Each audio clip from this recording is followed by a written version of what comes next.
to Toy Pizza. Today we're talking about the best Batman toys of all time. Today we're featuring the Hot Toys Michael Keaton Batman. We're checking out some of Eaglemoss's Batman Automobile collection. We're also going to take a look at some of the coolest Batman figures from the 80s and 90s.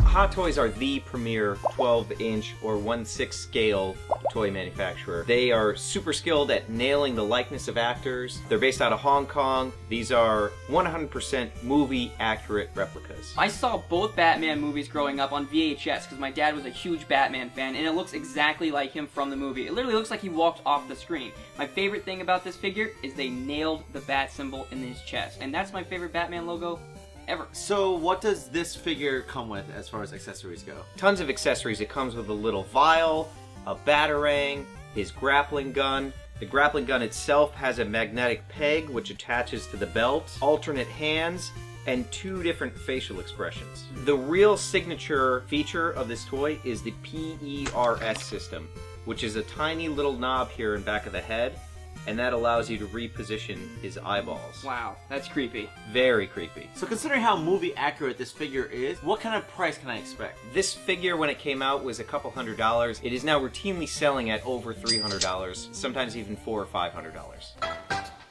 In the first episode, we introduced you guys to our good friends Eaglemoss with their Star Trek collection. Now we're showing the Batman Automobile collection. This is just launched for people here in the States. You can sign up and get the first issue for only $4.95. Blueprints, schematics. Star Trek, not into, but Batman, very into. What I love about these is it comes with a 3D lenticular background with a diorama straight from the comic book. So this model here is a special edition that you can only get after you've signed up and received a few months worth of mailings. This tank is actually from The Dark Knight Returns, written by Frank Miller. Frank Miller's Dark Knight really launched this entire grim and gritty aesthetic that's been applied to almost every movie or television show or comic book over the last 25 years. This blue Batmobile is very close to how it appeared in the Super Friends cartoon, which I think most people will remember. I think the best thing about Eaglemoss is that they're accompanied by a magazine for each collectible that you purchase, including a ton of information like history, specs, Like schematics. I also like the cutaway information that shows you what the internal components looks like. Sign up at the link in the description to get your monthly Batman fix. Totally worth it. You get 2 of these bad boys every month.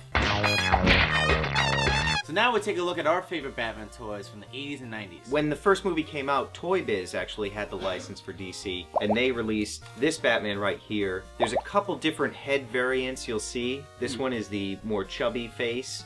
There's a very chiseled jawline version. I've had this since I was a kid, so you can see the logo has been rubbed off. The coolest feature about the Toy Biz figure is the retractable utility belt. Just holding this figure really brings me back to me playing with my figure.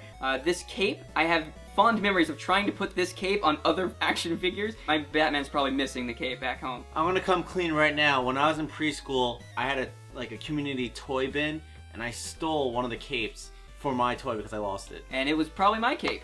Well, you're going to hell. These figures were released by Kenner, who got the license shortly after the first film. His colorway reminds me of the Adam West series. I think it's a little bit of an homage to that series from the 60s. These day-glow colors, it's such a great slice of 1980s, 1990s marketing. One of my favorite sort of mechanisms that toy lines often use. Oh, that's cool. The quick change, you know, Right, where yeah. you have the superhero and you have his little pieces of costume that you can put on to change him into that hero. Very similar to that figurine, the one I'm holding is a Batman from the animated series, specifically from the movie Mask of the Phantasm. His batarang is really hardcore there. His batarang is bigger than his head. It's like a croissant. Any Batman from the animated series had a very similar build. Yep. They just kept making these Batmans with like different armor, different accessories, Sure. different colorways. And I remember them. I just remember really the face and the build of these particular figures. Yeah, it's the huge chiseled jaw, the very broad shoulders, and, you know, huge pecs with a pretty slender legs there. He's pretty hot.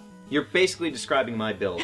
I would always have my Batman and Joker above the bathroom sink, and I would fill up the water and pour in scope to make it green and chemically, and then I would have Batman kick the Joker into the vat of chemicals, just like in the movie. Mind you, I was 30 years old when I did this. Thanks again to Eaglemoss Collectibles for being a part of this week's episode. Yeah, and if you like Batman, be sure to subscribe, like, and share all of Toy Pizza. And let us know in the comments, what's your favorite Batman action figure or collectible? What did we miss? Pizza out. Pizza out. Peace out.